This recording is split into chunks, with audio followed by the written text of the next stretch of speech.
Amazing Atheist. This is an Amazing Atheist Quickie. I'm here in my beautiful garage. It's so amazing to be back. Anyway, so Representative Alan Grayson, one of my favorite Congress people, not because he's, like, particularly bright or he's, like, passed any sort of, like, big signature legislation I like, but just because he's willing to tell the truth about the Republican fucking Party. He's always been willing to do it ever since he basically summarized the Republican health care plan as, what was it? If you get sick, die quickly. That was the Republican health care plan. I felt like that was tremendously accurate, and I feel... And that kind of is what disappointed me about his latest comments, where he compares the Tea Party to the KKK. And a lot of the Tea Party are upset, and they were demanding an apology, and he basically said, fuck you, you ain't getting no apology, because it's true. But Alan Grayson, it's not true that it's not true that the Tea Party is like the KKK. The KKK was founded after the end of the Civil War. General Nathan Bedford Forrest, who, by the way, was a pretty decent general as far as, like, military strategy goes. He and some drinking buddies, after the end of the war, when the South got its little butt spanked, they decided, we're just gonna go fuck with the North. We're gonna fuck with these northern assholes that are down here trying to keep us in line. And that's what they did. They started the KKK as basically like a resistance group to what they viewed as a foreign occupier. And it basically fizzled out into nothing over some time.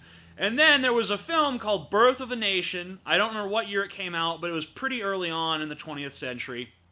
And it's supposedly a pretty fucking well-done movie, but basically it portrayed the KKK as like these gallant heroes who saved poor, defenseless, innocent white women from being raped by basically black people who are characterized as almost demonic. Like, you watch the movie, the black guy's like, like a fucking putty from Power Rangers or some shit. And, you know, so he started, and then after that movie came out, there was a big resurgence in the KKK, but now it was a totally different thing. It was all about, we hate black people. That was basically the KKK. And then they had some political influence, but they never really infiltrated America's political process, spread their tendrils, and took over like the Tea Party did. Now, the Nazis, on the other hand, that might be a more apt comparison, in my opinion.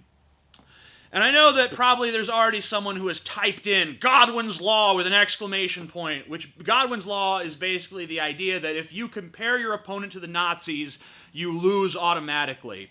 Which is bullshit, because Nazis are really the biggest and greatest historical example of an extremist fringe hate group infiltrating the political process of a pluralistic democratic nation and taking the fuck over. All right? And that's pretty similar to what the Tea Party has done here in America. They've infiltrated our political process. They've taken over one of our political parties, which we only have two for who knows why.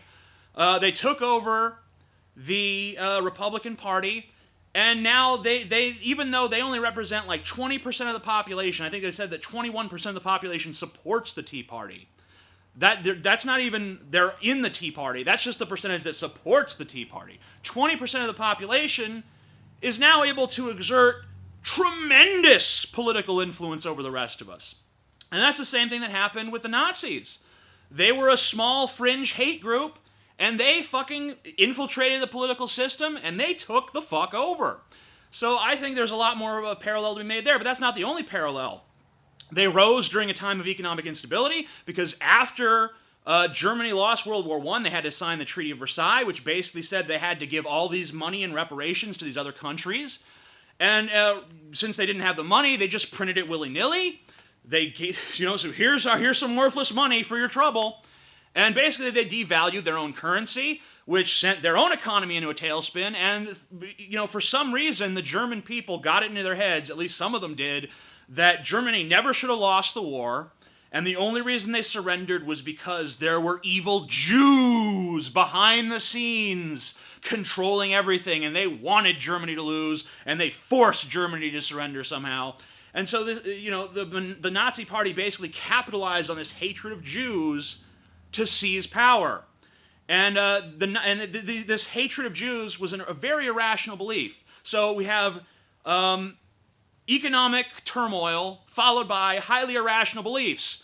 Kind of sounds like the economic collapse in 2008 followed by the irrational beliefs that Obama is a Muslim, that he's controlled by the Muslim Brotherhood, that he was born in Kenya.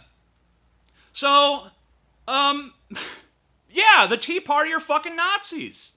If you want any comparison, that's your fucking comparison, folks. I'm the Amazing Atheist. Peace the fuck out.